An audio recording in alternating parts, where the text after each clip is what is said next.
अलिफ लैला अलिफ लैला अलिफ लैला। बगदाद का मशहूर अब्बासी खलीफा हारून रशीद एक ऐसा इंसानियत पसंद हुक्मरान था जो अपनी रियाया का हाल मालूम करने के लिए रात को भेस बदलकर अपने शहर, गांव और गलियों में जाया करता था।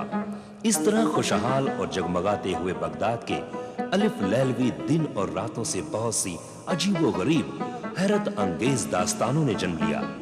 एक दिन भेस बदले हुए खलीफा हारून रशीद एक गली से गुजर रहा था।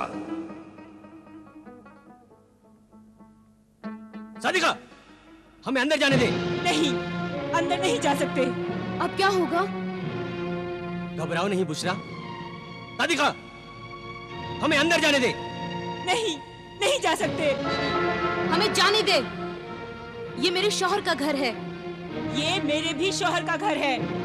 तेरा शौहर तो ये आज बना है। मेरी शादी तो इससे 5 साल पहले हुई थी। क्या तू नहीं जानती? 4 बेटियां हैं मेरी इससे। अरे हट, तमाशा न बना। हमें अंदर जाने दे। हमें हमारे घर में जाने दो सादिका। अगर तुम घर के अंदर गए तो मैं बगदाद के आदिल खलीफा हारून रशीद के पास फरियाद लेकर जाऊंगी। मैं तुम्हें वहां तक जाने नहीं दूंगा। मैं जाऊंगी, जरूर जाऊंगी, फरियाद करूंगी। अरे तेरी फरियाद सुनने के लिए उनके पास वक्त कहाँ है? वो बहुत ही मसरूफ हुक्मरान हैं। तेरी फजूल बातें सुनकर अपना वक्त जाया नहीं करेंगे। अरे छोड़। मैं अपनी जान दे दूंगी और तेरी जान ले लूंगी, मगर तुझे अंदर नहीं जाने दूंगी, समझी ना? मैं तुझे अंदर नहीं जाने दूंगी। छोड़ दो हमें। मैं तुझे इस घर में नहीं घुसने दूंगी। तू इस घर में नहीं आ सकती। मैं तुझे अंदर नहीं जाने दूंगी। मैं तुझे अंदर नहीं जाने दूंगी। रुक जाओ, मैं कहता रुक जाओ। तुम लोग मत लड़ो आपस में। कौन हो तुम? मैं अमीरुल मोमिनीन खलीफा हारून रशीद का एक अदना खादिम हूं। उन्होंने मुझे हुक्म दिया है कि तुम सब दरबार में हाजिर हो जाओ और झगड़े की वजह बयान करो।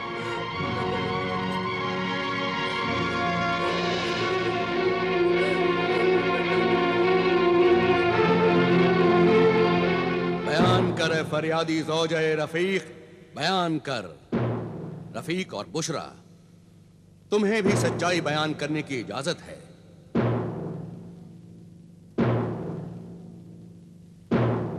आखिर इस लड़ाई की बुनियाद क्या है? इस झगड़े की बुनियाद है दूसरी शादी। मेरे शौहर ने दूसरी शादी कर ली है। अमीरुल मोमिनीन। अमीरुल मोमिनीन, हमारे मजहब इस्लाम ने दूसरी शादी की इजाजत दी है। मगर किन हालात में दूसरी शादी की इजाजत दी है? अगर औरत बांझ हो या बच्चा पैदा करने के लायक न हो या फिर मुसलसल हमेशा बीमार रहती हो। और दूसरी शादी करने के लिए अगर पहली बीवी इजाजत दे तभी शौहर दूसरी शादी कर सकता है। क्या तुमने अपनी दूसरी शादी करने से पहले अपनी पहली बीवी से इजाजत ली थी? जी नहीं। तो फिर तुम गुनहगार हो। तुमने अपनी पहली बीवी पर जुल्म किया है और मजहब इस्लाम को बदनाम किया है। मगर इसमें मेरा क्या कसूर है अमीरुल मोमिनीन? कसूर है हुजूर, कसूर है, बहुत बड़ा कसूर है। ये भी मेरे खाविंद के गुनाह में बराबर की शरीक है। तुमने या तुम्हारे माँ बाप ने मुझसे आकर पूछा मुझसे आकर कि मैंने अपने शौहर को दूसरी शादी की इजाजत दी है या नहीं? और अब ये जुल्म मैं बर्दाश्त कर रही हूँ अमीरुल मोमिनीन। तुम्हारा इल्जाम सही है मजलूम सादिका। आखिर तुमने दूसरी शादी क्यों की? क्योंकि इस बीवी से मेरी 4 लड़कियां पैदा हुई, इससे कोई लड़का पैदा नहीं हुआ। बेटा पैदा करना औरत के इख्तियार में नहीं है, इसका जिम्मेदार भी मर्द है। क्यों तबीब हकीम हाजिक और मसीहुज्जमा, आपका क्या ख्याल है? आपने बिल्कुल सही फरमाया हुजूर। तिबो हिकमत की बरसों की तहकीक के बाद मुहक्किक इस नतीजे पर पहुंचे हैं कि मर्द का जो मादा जिसे कि हमल करार पाता है उसमें जिस किस्म के जरसोम ज्यादा होते हैं, बच्चा वैसा ही पैदा होता है। हुजूर, अल्लाह का जो निजाम है वो बिल्कुल सही है। बेटियां भी तो इंसान ही होती हैं। अल्लाह की कुदरत को निशाना बनाना मर्द के किरदार और ईमान की कमजोरी है। मेरे शौहर अपनी बेटियों को ना अच्छा खाने को देते हैं, ना अच्छा पहनने को देते हैं। वो इन्हें बोझ समझते हैं, वो इनसे नफरत करते हैं। तौबाह नऊजुबिल्लाह, अल्लाह तुम्हारी अक्ल पर रहम करे। बेटी से नफरत करके तुम जहन्नुम में अपनी जगह बना रहे हो। ऐ गुमराह पिदर, बेटी तो अल्लाह की रहमत और रसूलुल्लाह का सलाम है। कयामत के दिन औलाद को बाप के नाम से नहीं, मां के नाम से पुकारा जाएगा।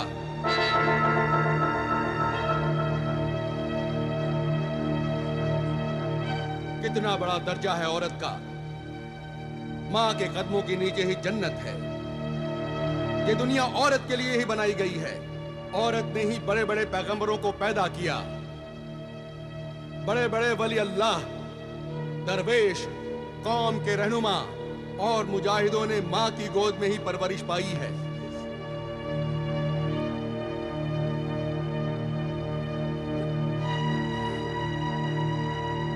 जिन कौमों में औरतों को तड़पाया गया, जलील किया गया, वो कौमें भी जलील होकर तबाह हो गईं। दूसरों ने उन्हें अपना गुलाम बना लिया। और तुम ये कैसे भूल गए कि तुम्हें भी एक औरत ने पैदा किया है, और वो औरत भी कभी किसी की बेटी थी। मैं बहुत ही शर्मिंदा हूं। आज तक मैं बेटी को एक बोझ और फकीर समझता रहा।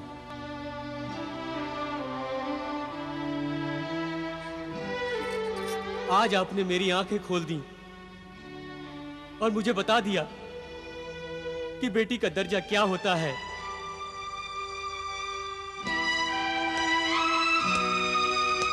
मेरी बच्ची,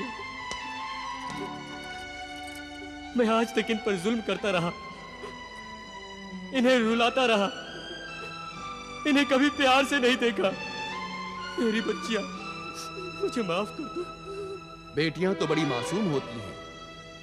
उनकी छोटी छोटी बातों का, उनकी जरूरतों का, उनके अरमानों का माँ बाप को ख्याल रखना चाहिए। अफसोस तो यह है कि औरत को खुदगर्ज मर्द ने अपना मोहताज बना रखा है। ये बेटियां बचपन में माँ बाप के सहारे पर, जवानी में शौहर के आसरे पर और बुढ़ापे में अपनी औलाद के रहमो करम पर बेबसी की जिंदगी गुजारती हैं। इसलिए मैके की मेहमान, मुसाफिर ये बेटियां अपने ससुराल पहुंचने तक खिदमत करती रहती हैं। इसलिए अपनी बेटियों को खूब पढ़ाओ, इल्म और हुनर सिखाओ, ताकि वो मर्द की मोहताज न रहें और बेसहारा जिंदगी होने पर इज्जत की रोटी खा सकें। याद रखो, बेटों से ज्यादा बेटियां ही माँ बाप से मोहब्बत करती हैं। मुझे माफ कर दीजिए हुजूर, मुझे माफ कर दीजिए। मुआफी मुझसे नहीं, अल्लाह से मुआफी मांग। अपनी मजलूम बीवी और मासूम बेटियों से मुआफी मांग और जा अपनी बेटियों की बेटों की तरह परवरिश कर।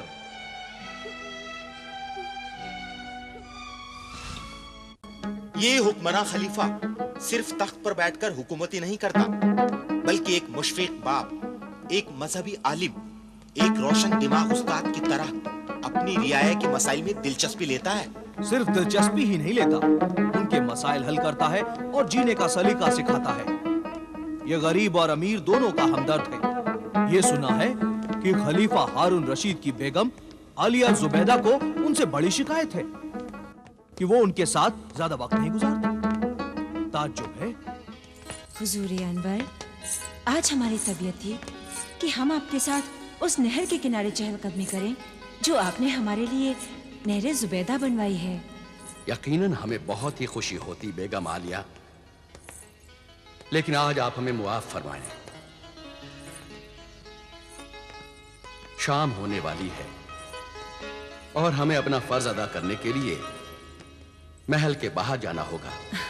आप जैसे फर्जशनास शौहर की बीवी होना तो हमारे लिए बाइसे फख्र है।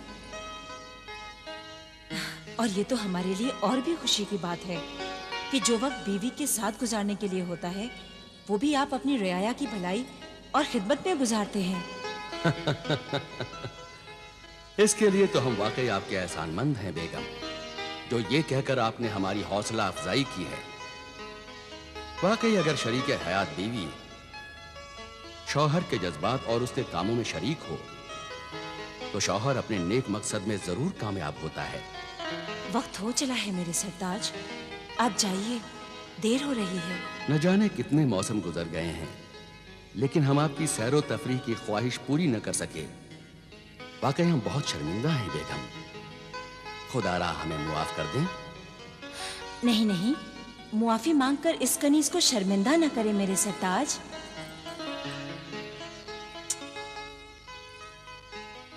जब बीवी अपने शौहर की हर ख्वाहिश को अपनी खुशी बना लेती है तो उसे किसी बात का अफसोस नहीं होता। और हम इस बात को अच्छी तरह जानते हैं मेरे सरताज कि जो लोग आप तक नहीं पहुंच पाते आप उन तक पहुंच जाते हैं। अल्लाह हाफिज।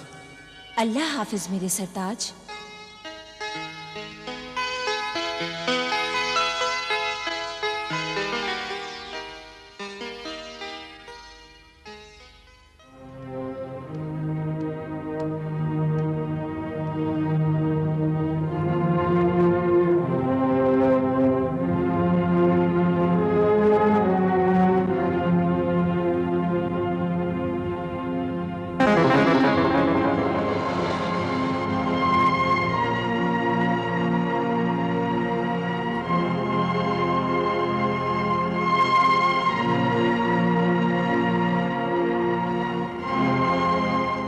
चलिए वजीर आजम।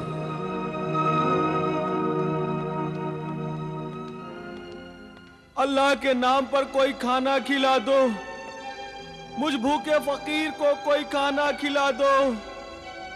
मैं 3 दिन से भूखा हूँ, कोई फकीर को खाना खिला दो, नहीं तो मैं भूख से तड़प तड़प कर मर जाऊंगा। मुझे कोई खाना खिला दो, अल्लाह के नाम पर कोई।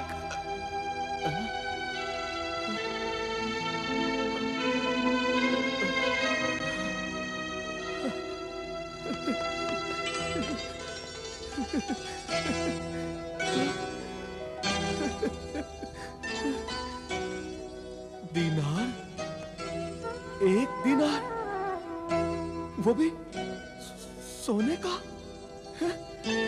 शुक्रिया ऐ मेरे मोहसिन सखी, तेरा बहुत बहुत शुक्रिया। अल्लाह तुझे खुश रखे। जाओ बाबा, नान भाई की दुकान पर जाओ और जो दिल चाहे वो खरीद कर खाओ। खूब पेट भरकर खाना खाना। शुक्रिया है मेरे सखी, तूने मेरा कितना ख्याल रखा कि तूने मुझे सोने का 1 दीनार दिया। तू चाहता तो चांदी का 1 दिरहम भी दे सकता था, मगर तू जानता है कि मैं 1 दीनार लेकर अपनी मनपसंद का खाना अच्छे से खाऊंगा और इसमें से जो रकम बचेगी वो मैं बचा कर रखूं ताकि मैं आइंदा भी भूखा ना रह सकूं, पेट भरकर खाना खा सकूं। शुक्रिया मेरे मोहसिन सखी, तेरा बहुत बहुत शुक्रिया। मेरा शुक्रिया अदा करके मुझे शर्मिंदा न कर। शुक्रिया तो उस अल्लाह का जिसने मुझे इस लायक समझा कि मैं तेरी खिदमत कर सकूं।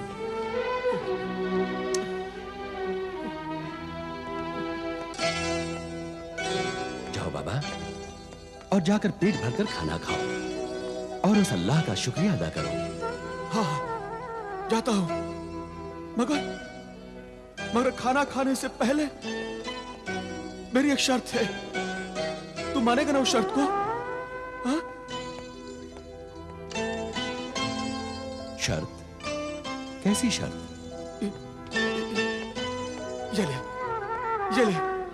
ये कोड़ा ले और मेरी पीठ पर 3 कोड़े मार। 3। जब तू 3 कोड़े मारेगा तभी मैं खाना खाऊंगा। क्या तू पागल है नाबीना फकीर? नहीं, मैं पागल नहीं हूं। मैं पूरा होशो हवास में हूं। ये कोड़ा ले और इस पीठ पर मुझे 3 कोड़े मार।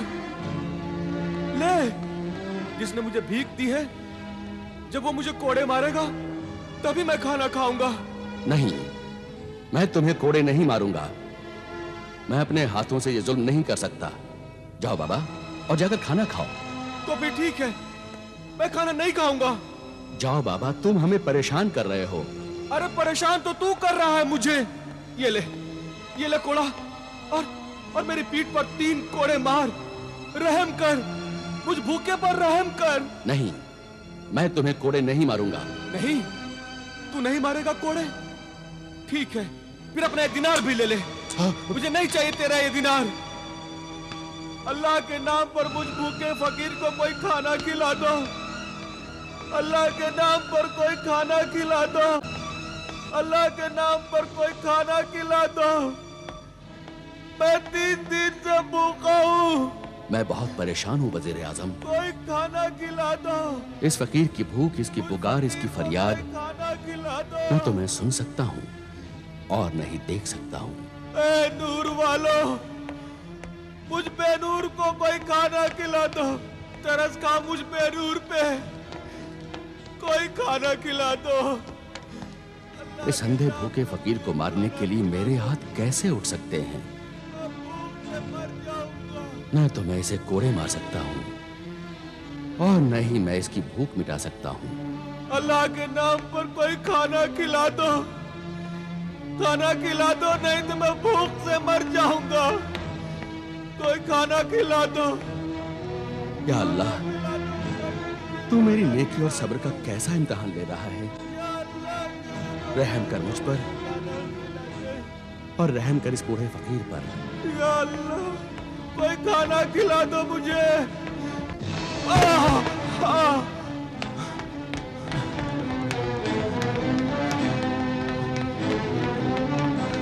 अरे बाबा, बाबा, बाबा, उठो बाबा। बाबा, कौन हो तुम? मैं एक तालिबे इल्म हूँ। बगदाद में जो कुतुबखाना है, वहां किताबें पढ़ने के लिए आया हूँ। अरे तुम वही हो ना जिसने मुझे सोने का दिनार दिया था? है तालिबे इल्म, इस बगदाद शहर में तुझे इल्म तो मिल जाएगा, मगर मुझ भूखे फकीर को रोटी नहीं मिलेगी। रोटी नहीं मिलेगी मुझ भूखे फकीर को। जरूर नहीं मिलेगी। मिलेगी। अल्लाह के बेशुमार नेमतों से मालामाल बगदाद शहर में कोई भूखा नहीं मर सकता। उठ ऐ जिद्दी फकीर, मैं अपने इन बेगुनाह हाथों को गुनहगार बनाऊंगा। मैं तुझे कोड़े मारूंगा और तुझे खाना खिलाऊंगा। तो तू मुझे कोड़े मारेगा? शुक्रिया मेरे मोहसिन सखी, तेरा बहुत बहुत शुक्रिया। ले ये कोड़ा ले और मेरी इस पीठ पर 3 कोड़े मार। ले मार कोड़े। या अल्लाह, मुझे मुआफ करना। मार, जोर से कोड़े मार, तभी मैं खाना खाऊंगा। मार। या अल्लाह, मेरी तौबा है। अल्लाह, मुझे मुआफ करना। मार, दूसरा कोड़ा मार। मार मेरे नेक नफस मददगार, मार। तीसरा कोड़ा मार, जल्दी मार।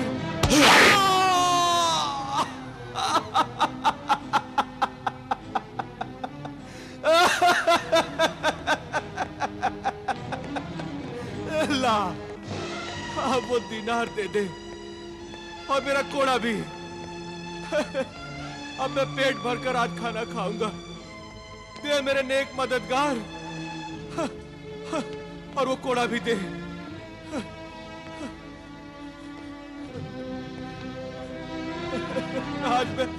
आज मैं पेट भरकर खाना खाऊंगा, पेट भरकर खाना खाऊंगा, मैं पेट भरकर खाना खाऊंगा।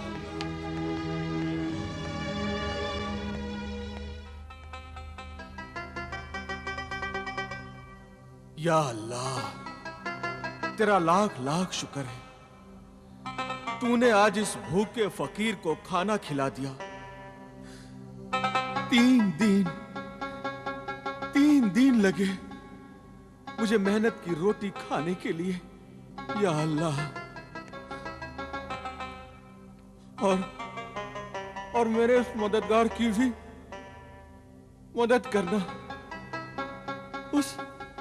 उस नेक दिल इंसान को हमेशा अच्छा रखना, उसके दिल की हर मुराद पूरी करना, इतना अजीज इंसान बनाना कि रहती दुनिया तक उसका नाम रोशन रहे।